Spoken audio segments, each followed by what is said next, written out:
Attention! Before attempting any photographic experiment, make sure you read and follow all product guidelines, wear the necessary protective gear, and dispose of all chemicals according to city bylaws. In other words, don't be a darkroom dillhole. Hi everyone, Azriel Knight here, and welcome to another episode of the Darkroom Night. Real quick before we get started, I want to give you a reminder about Film February, which is a whole roll film contest where you mail in your undeveloped roll of film for judging by a panel of analog photographers. As I've mentioned before, I call it the Panalog. It's a bunch of YouTubers, including myself, who are giving away some pretty cool prizes. So check out the link in the description for my first video on it, as well as just go to filmfebruary.com and learn everything you can about it there. Okay, but on to the meat of the episode. Today I'm going to see how Porta 160 handles over and underexposure. I know that black and white film has a lot of latitude and you can really overexpose it. I don't know too much about underexposing it, and I've been able to recover a decent amount of detail, but color, I didn't really know. I didn't really know how it would behave.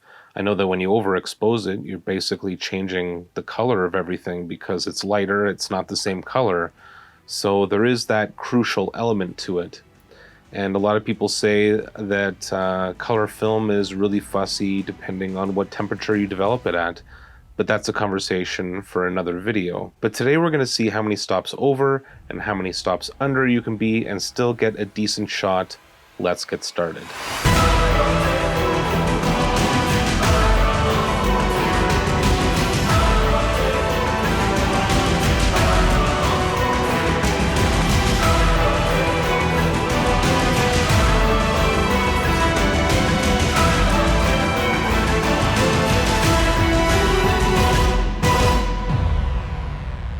The first thing that we need to do is talk about my setups for the experiment.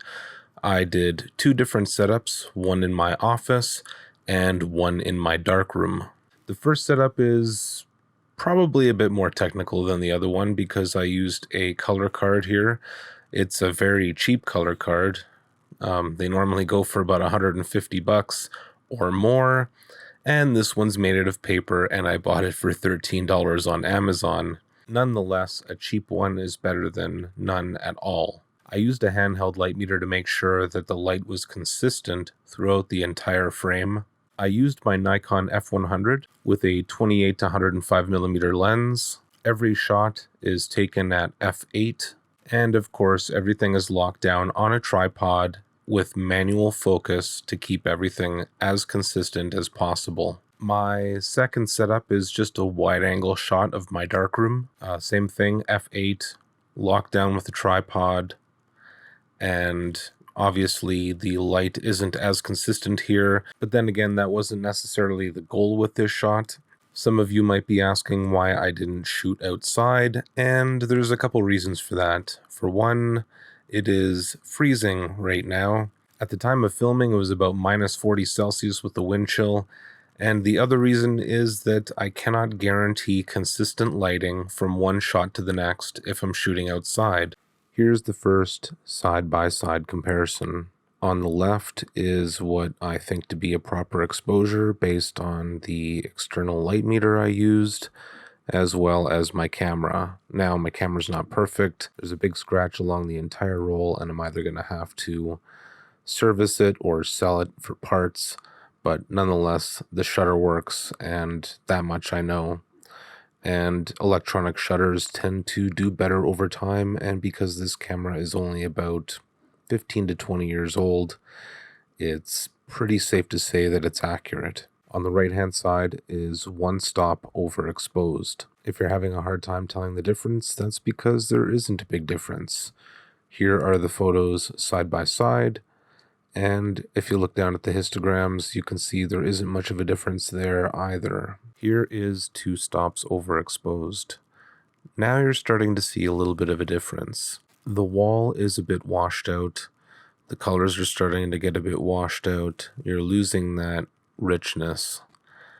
And while this doesn't completely ruin the shot, it certainly isn't ideal. 2 stops overexposed would also be better or worse depending on the situation. This is just one scenario. It's important to take that into account. Definitely a spike in midtones when you look at the histogram as well. Here we are now at 3 stops overexposed. That washing out continues, though not worlds difference from 2 stops overexposed. We haven't lost any highlight detail yet, but we're definitely losing some shadows. That's important to note though, because that means this image is recoverable. Here you can see I did some minor tweaks to the photo, and I was able to make a pretty decent recovery of it. I have to say, 4 stops overexposed, and it still looks like a picture. It's not completely blown out. There's still color there, and you can see here in the side-by-side comparison that it's not great, but it's not bad, and we are starting to see some color casting. And then in my recovery edit here, it's recoverable. This was a tweak that I only took about 2 minutes to do. I'm sure if I spent more time on the image, I'd be able to do a better job. I'm pretty much going to skip 5 stops overexposed because it's really just more of the same, but here it is. When we get to 6 stops overexposed, that's when we start to see major changes in the histogram.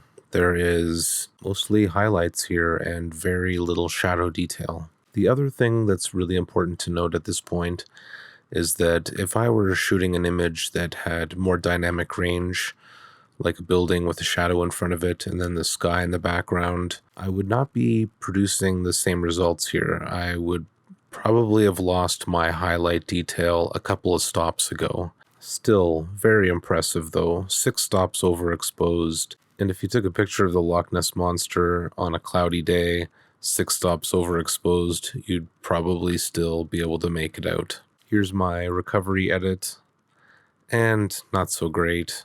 Again, I just took a couple of minutes to tweak things, but still, you can start to tell that you're not going to get those rich colors back unless you literally paint them back in Photoshop. Global edits are just not going to work anymore. 7 stops overexposed is the point of no return. That is where we get highlight detail that has gone beyond the histogram. You can see here that the peak goes past the point of no return, and even when I tried to edit it, as you can see here, it is not a very useful image. Now, if you're going for a beaten up rustic look or like an old-fashioned photo, maybe something that's been bleached in the sun, then maybe this is useful to you.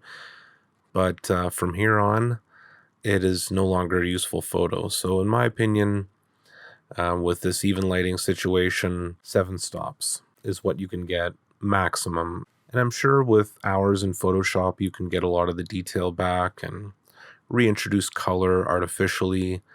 But the truth of the matter is that this is no longer a useful photo. Just in case you're curious, here's what 9 stops overexposure looks like. It's a mess. The histogram here is just one giant peak with no characteristic to it whatsoever.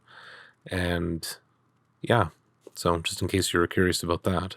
Underexposing paints quite a different story though. At -1 exposure, we don't see too much. We see some pretty heavy shadow detail, but as you can see here, the histogram is pretty decent, and a quick editing job brightens things up just fine. When we get to -2 stops though, we have already lost detail in the shadows, and that's not recoverable. My second scene didn't really show me anything that I hadn't already learned from the first one, that overexposing is very forgivable. In this case, I only went up to +7 f-stops, and you could still tell it was my darkroom. There's definitely some color casting, and some of that's the scanner. Something that would be pretty easy to fix. And underexposure, you don't really want to go any more than -2 f-stops. Beyond that, you're probably not going to get the image you want unless you're purposely going low key.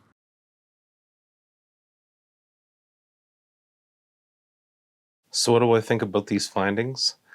Well, Honestly, I was really surprised on how much you can overexpose an image.